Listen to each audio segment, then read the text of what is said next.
Bonjour, bienvenue sur Crypto Ali. J'espère que vous allez bien ce soir. Alors, comme d'habitude, on commence immédiatement avec le prix du XRP sans tarder, qui est à 38 cents 21.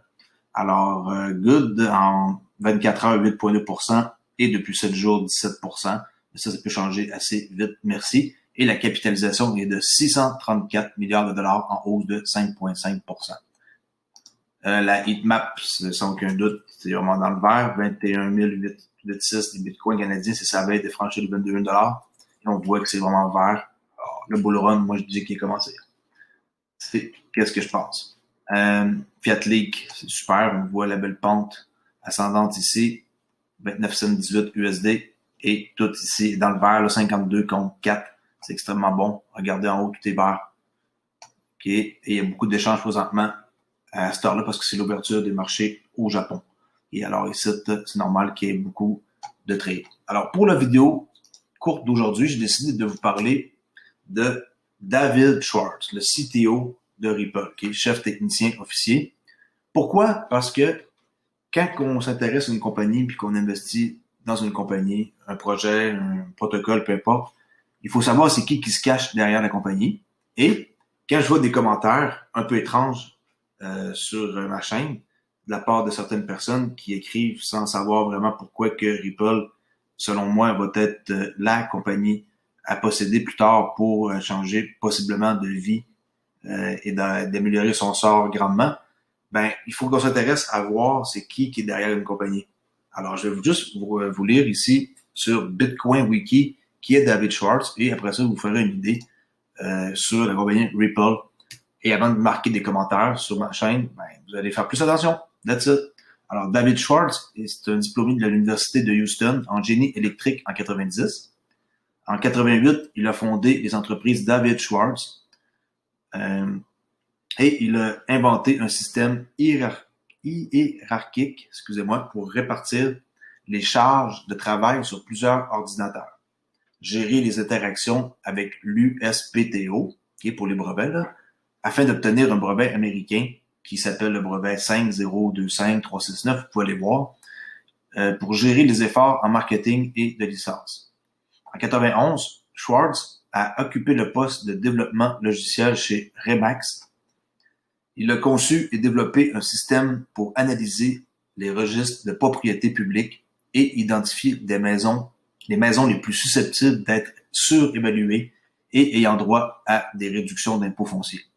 En 92, il était partenaire de Cardiophonic. Okay? Schwartz est cofondateur d'une entreprise de fabrication de dispositifs médicaux qui a développé, fabriqué et vendu comme dispositif médical non invasif pour fournir des mesures objectives de la présence et de la gravité des souffles cardiaques et des conditions associées. Obtention de l'approbation de la FDA et d'autres approbations réglementaires pour permettre la vente et l'utilisation légale de l'appareil et la possibilité de facturer aux compagnies d'assurance son utilisation. Le partenariat a duré 3 ans. En 96, il a travaillé pour World Wide Internet Solutions en tant que Senior Network Manager. Il a supervisé la conception, la mise en œuvre et le déploiement d'un réseau régional et d'un grand système de numérisation, d'indexation, de recherche et d'extraction de documents. Gérer le développement des systèmes de reprise après sinistre, de surveillance et de facturation. En 98, Schwartz a rejoint Webmaster Inc., où il a travaillé pendant 13 ans. Il a commencé comme directeur du développement logiciel. Il a conçu l'architecture et géré la réimplémentation complète du serveur de chat Conference Room et des produits associés. En 2001, il a été promu directeur technique. Après ça, il supervisait la recherche, le développement et les opérations techniques. L'architecte principal du système de stockage basé sur le cloud, DriveShare, avec code client portable, accès à distance haut débit, contrôle d'accès, pénétration NAT, accès web et présentation en tant que lecteur local pour une facilité d'utilisation. L'implication personnelle comprenait la conception de l'architecture globale, l'écriture du code du serveur principal, la conception et la supervision de la mise en œuvre du stockage back-end. En 2011, il est devenu chez Ripple et il est arrivé chez Ripple et est devenu le cryptographe en chef de l'entreprise. En 2018, en juillet, il a été nommé CTO, qui est chef technicien officier, de la société basée à San Francisco. Il dirige un groupe d'ingénieurs, de scientifiques et de dirigeants d'entreprises de classe mondiale développant un réseau mondial d'institutions financières utilisant des solutions basées sur la blockchain pour éliminer des frictions des paiements mondiaux. Alors ça, c'est son histoire. Alors moi, quand je dis une personne qui a un background solide comme lui, j'ai aucunement peur d'investir dans une compagnie avec ce genre de cerveau-là. On peut voir ici son site sur GitHub. OK. Vous allez voir. Il y a un compte Twitter qui est très, très, très actif, là, vraiment intense. Il y a 160 000 abonnés. Ça veut dire aussi quelque chose. Là. Les gens ne s'abonnent pas à vous, même pour le fun. Okay? Si vous n'êtes pas intéressant, ils vont se désabonner. Alors ici, 160 000, il y a sûrement quelqu'un qui l'aime. Ensuite, ça, c'est des blogs que j'ai trouvés sur lui. À quoi que ça sert les blockchains. Vous irez lire. C'est très intéressant. J'ai passé à travers ça tantôt. Ensuite, ici, qu'est-ce qu'une blockchain? Ça paraît simple, mais il y a des gens qui savent même pas c'est quoi encore. Alors ici, allez lire.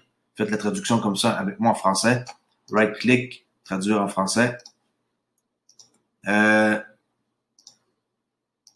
Oui, ça c'est sur lui. Et sinon, qu'est-ce que j'ai oublié de dire à son propos?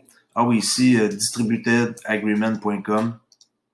On peut voir ici, encore une fois, un lien de son site là, qu'il a mis ici. Parce qu'il a changé de nom, là, apparemment. Distributed, c'est son plus récent blog.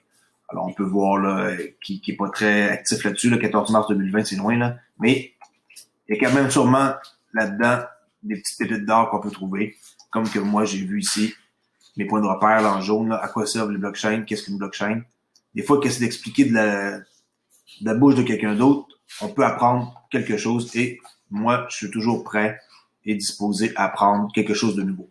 Alors, pour aujourd'hui, c'est une vidéo simple. C'est ma vidéo du jour que je veux faire courte sur un sujet et quelque chose qui vous apprend de quoi, que vous savez pas. Alors, j'enchaîne immédiatement avec ma prochaine vidéo tantôt, qui va être un condensé de la journée.